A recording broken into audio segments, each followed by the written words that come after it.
Olá! Hoje a apresentação é sobre hipertensão arterial sistêmica. O grupo foi composto por André Campos, Ana Carolina Rocha, Débora Carvalho, Júlia Dias, Luísa Wagner, Vitor Silva, Vitor Mourão e Vitória Luísa Marques. E esses serão os tópicos abordados nesse vídeo. A hipertensão arterial sistêmica pode ter duas origens diferentes, sendo dividida em primária e a secundária. A primária, ela depende de qualquer doença pré-existente, e a secundária, assim como o nome diz, representa o efeito de algum estado patológico pregresso, sendo esse principalmente renal ou endócrino. O quadro de hipertensão arterial sistêmica é definido como uma elevação sustentada da pressão arterial, onde se observa valores sistólicos maiores que 140 milímetros de mercúrio ou diastólicos maiores que 90 milímetros de mercúrio.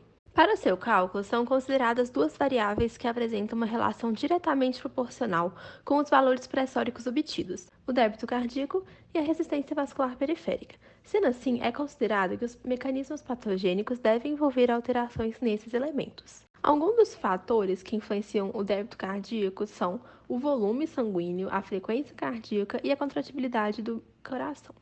E outros fatores que influenciam a resistência vascular periférica são a vasoconstrição e a vasodilatação, o sistema nervoso simpático e o sistema renina-angiotensina-aldosterona. Sabe-se que há diversos antihipertensivos contra os riscos vasculares. Sendo assim, para escolher o melhor medicamento para o paciente, devemos pôr em conta diversos fatores como as comorbidades, o perfil de efeitos adversos, as interações medicamentosas, a posologia e até mesmo o preço do fármaco no mercado. Os principais medicamentos antihipertensivos são os bloqueadores adrenérgicos, os bloqueadores de cálcio, os diuréticos e as drogas que intervêm no sistema renina-angiotensina. O grupo 1, que são os bloqueadores adrenérgicos, tem um papel fundamental para o controle da hipertensão arterial sistêmica, pois eles são medicamentos que intervêm na transmissão simpática. Isso significa que a maioria dos antagonistas dos receptores adrenérgicos são seletivos para os receptores alfa e beta. Os antagonistas beta-adrenérgicos são um dos principais grupos desses fármacos. Os mecanismos de ação dessa classe medicamentosa geram diminuição do débito cardíaco, efeito central, readaptação dos barroreceptores, diminuição da liberação de renina e inibição simpática periférica. Além disso, é importante ressaltar o efeito adicional nas propriedades antiarrítmicas e antianginosas, que por vezes são úteis em pacientes com hipertensão, portadores de insuficiência cardíaca, insuficiência coronariana, angina e infarto. O grupo 2, composto pelos bloqueadores de canal de cálcio, agem atuando sobre os canais do tipo L. Existem três classificações farmacológicas distintas: as fenilalquilaminas, as benzotiazepinas e dihidropiridinas. Cada uma dessas classes vão interagir nos receptores de cálcio, impedindo a abertura e, consequentemente, reduzindo a entrada desses. Dessa forma, na musculatura lisa, há dilatação arterial e arteriolar generalizada e diminuição da resistência, diminuindo assim a pressão arterial. O grupo 3, composto pelos diuréticos, é uma classe de fármacos mais usual, devido à sua eficiência terapêutica e baixo custo. São substâncias que atuam nos rins, aumentando a diurese e, por consequência, a excreção urinária, principalmente do sódio e do cloreto. O primeiro efeito consiste em reduzir a reabsorção de sódio pelos túbulos renais, causando a natriurese, aumentando assim a perda de água devido à excreção aumentada de sódio. Isso ocorre porque o sódio age de forma osmótica nos túbulos, diminuindo, portanto, a reabsorção de água. Por fim, o uso clínico mais comum ao se tratar dos diuréticos é para reduzir o volume de líquido extracelular, especialmente em doenças associadas ao edema e hipertensão, inibindo assim a reabsorção tubular em locais diferentes ao longo dos néfrons renais. As principais classes dos diuréticos são os diuréticos de alça, diuréticos tiazídicos, inibidores competitivos de aldosterona, diuréticos que bloqueiam canais de sódio nos túbulos coletores. As drogas que intervêm no sistema renina-angiotensina-aldosterona são do grupo 4 e desempenham uma função importante na regulação da pressão arterial e da homeostase eletrolítica. O captopril foi o primeiro composto que apresentou grande avanço farmacológico. Ele é um inibidor da ECA, e a ECA transforma a angiotensina 1 e a angiotensina 2. Sem essa conversão, não há angiotensina 2, que não pode se ligar ao receptor AT1, impedindo a vasoconstrição. Os inibidores da ECA geralmente são indicados para indivíduos com insuficiência cardíaca congestiva, acidente vascular cerebral, hipertensão arterial maligna e infarto agudo do miocárdio. Porém, é contraindicado na gravidez e em estenose de artérias renais bilateralmente. Temos também os antagonistas dos receptores AT1, que sem a ligação com a angiotensina 2 vão gerar vasodilatação com efeito antipertensivo. E o principal antagonista dos receptores AT1 é a losartana. O grupo 5, composto por outros mecanismos antipertensivos, relaxa a musculatura lisa através do aumento seletivo da permeabilidade da membrana ao potássio, ocorrendo assim a hiperpolarização da membrana, perdendo a funcionalidade dos canais de cálcio e voltagem independentes, e inibindo a geração de potencial de ação. E temos como, por exemplo, o minoxidil. Os inibidores da ECA são contraindicados em casos de reações adversas, angioedema, hipersensibilidade, estenose grave da artéria renal e em gestantes. E os pacientes que usam concomitantemente diuréticos de alça e BRA requerem uma atenção especial. Os bloqueadores do receptor de angiotensina, também conhecidos como BRA, são contraindicados em casos de reações adversas conhecidas como, por exemplo, a hipersensibilidade e também em gestantes, por possuir efeito teratogênico. Pacientes que usam concomitantemente produtos contendo alisquireno, pacientes com diabetes mellitus, insuficiência renal e uso concomitante de ANES e ECAs requerem atenção especial. Bloqueadores dos canais de cálcio são contraindicados para pacientes com histórico de infarto agudo do miocárdio, hipotensão, doença no sinoatrial, estenose da aorta avançada, angina instável, porfiria e hipersensibilidade conhecida. Fármacos como o verapamil e o diltiazem também são contraindicados em associação aos beta-bloqueadores. Já os diuréticos são contraindicados em lactantes e em pacientes incapazes de eliminar a urina de forma adequada.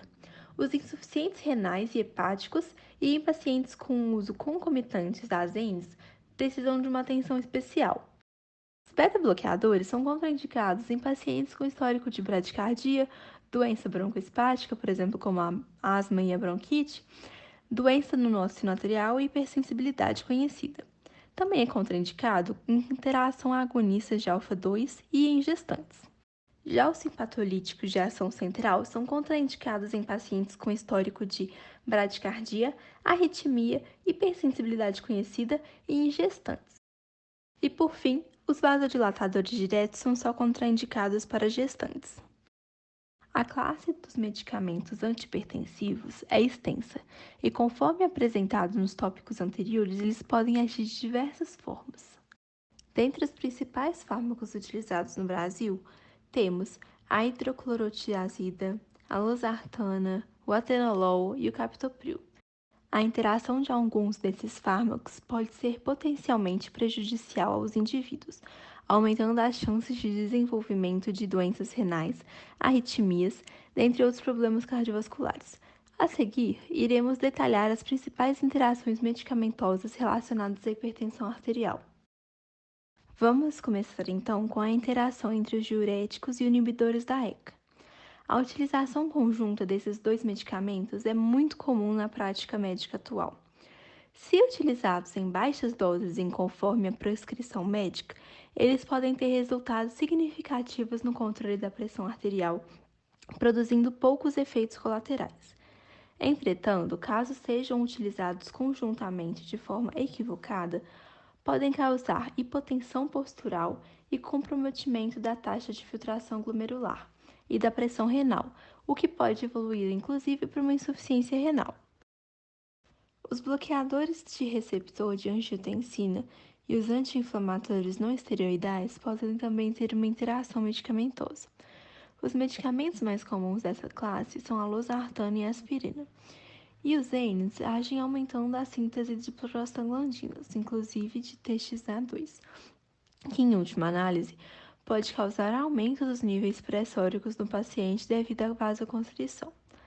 Sendo assim, as doses de aspirina devem ser ajustadas para que o efeito antipertensivo dos bloqueadores de receptor de angiotensina não seja anulado pela aspirina. Sendo assim, também deve-se verificar a função renal do paciente para não haver insuficiência renal.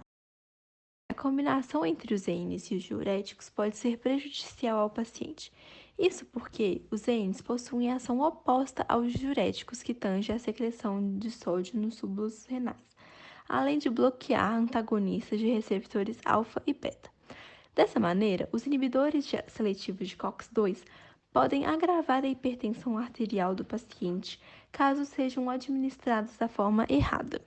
A prescrição de medicações IECA em associação com BRA é muito comum no Brasil, principalmente a partir da associação do captopril com a losartana. Esses dois medicamentos atuam sobre o sistema renina-angiotensina e, quando utilizados conjuntamente, aumentam o risco do paciente de desenvolver hipotensão devido a uma vasodilatação exacerbada, além de uma disfunção renal e hipercalcemia. A combinação entre ENs inibidores da ECA é controversa e possivelmente nociva quando utilizadas por um período de tempo prolongado. Isso porque a inibição da COX realizada pelos ENs contrapõe as ações vasodilatadoras dos IECA. Além disso, os pacientes possuem risco aumentado de desenvolverem disfunção renal e hipercalcemia. Agora veremos algumas interações medicamentosas entre fármacos e alimentos. Bloqueadores de canal de cálcio administrados com derivados do leite diminuem a biodisponibilidade do fármaco. Diuréticos administrados com alimentos em geral aumentam a biodisponibilidade do fármaco. Bloqueadores de canal de cálcio e atenolol administrados com suco de laranja diminuem a absorção do fármaco. O metildopa administrado em associação a sais de ferro reduz a biodisponibilidade do fármaco. E para finalizar, vamos falar sobre a interação entre bebidas alcoólicas e fármacos antihipertensivos. O consumo das bebidas alcoólicas causa um aumento acentuado da pressão arterial.